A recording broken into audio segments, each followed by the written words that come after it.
ambiance empreinte de civisme et de sérénité, militants, cadres et élites de l'Union progressiste Le Renouveau de la 10e circonscription électorale ont battu le macadam à Glazoué ce dimanche 14 décembre 2025.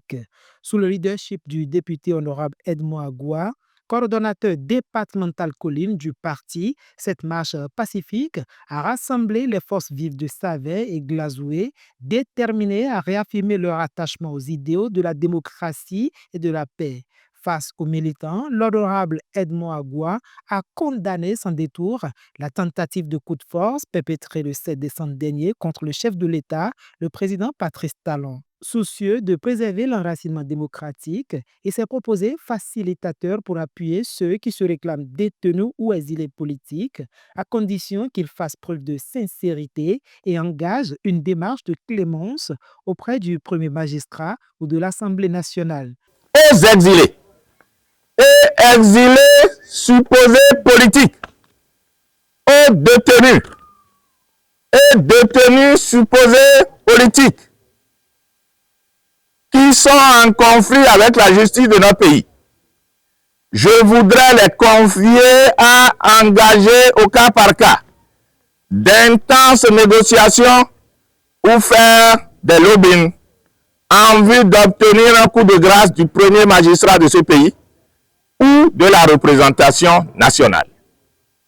Je pourrais, en ce qui me concerne, plaider, accompagner, soutenir de telles initiatives si les personnalités concernées, tous, filles et filles du Bénin, sont éligibles et se mettent en prédisposition et sont sincères dans leur démarche. Au sein de notre formation politique, l'Union progressiste Le Renouveau, nous sommes un certain nombre de personnalités favorables à cette cause au profit de certains de nos compatriotes en vue du renforcement de l'unité nationale. Notre appel solennel, en tant qu'élu de la nation, représentant de l'Union progressiste Le Renouveau dans le département des collines, et fort de mon expérience parlementaire, je demande aux populations de tout le département des collines, composé des communes de Banté, de Savalou, de Dassa, de Glazoué, Savet, de Wessé, de rester unis, calmes, et je les invite à vaquer rigoureusement à leurs occupations. Dans son sillage, les cadres et leaders communaux du parti ont unanimement dénoncé ce putsch déjoué, saluant la bravoure des forces de sécurité et de défense et réaffirmant leur soutien indéfectible au président Patrice Talon jusqu'au terme de son mandat avant de céder la place à son successeur élu par les urnes. J'étais face à la télévision nationale et j'entendais il y a coup d'État au Bénin. Je dis quoi? Il y a coup d'État au Bénin. J'ai vu les militaires déclarer que le président, notre cher président, est déposé. J'ai failli tomber en syncope.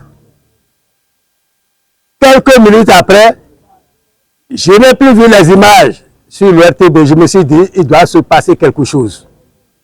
Et quelques instants après, c'est le ministre de l'Intérieur qui prend la parole pour nous délivrer son message et dire que la situation était sous contrôle. Nous avons sauté. On a crié la victoire, la victoire. Plus jamais ça au Bénin. Les membres de nos ancêtres étaient avec nous et ils seront avec nous. Nous sommes donc fiers d'être béninois et d'être béninoises dans ce contexte.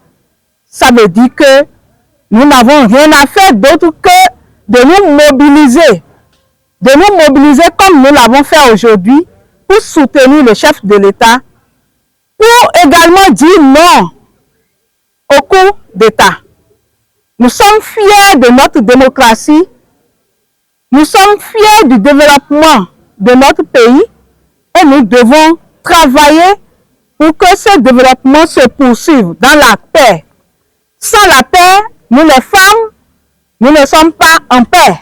Sans la paix, les femmes ne peuvent pas vaquer à leur occupation, ne peuvent pas travailler pour gagner dignement des ressources afin de contribuer au développement de leur communauté, de leur nation. Ce dimanche 7, quand nous avons appris cette tentative de coup d'État.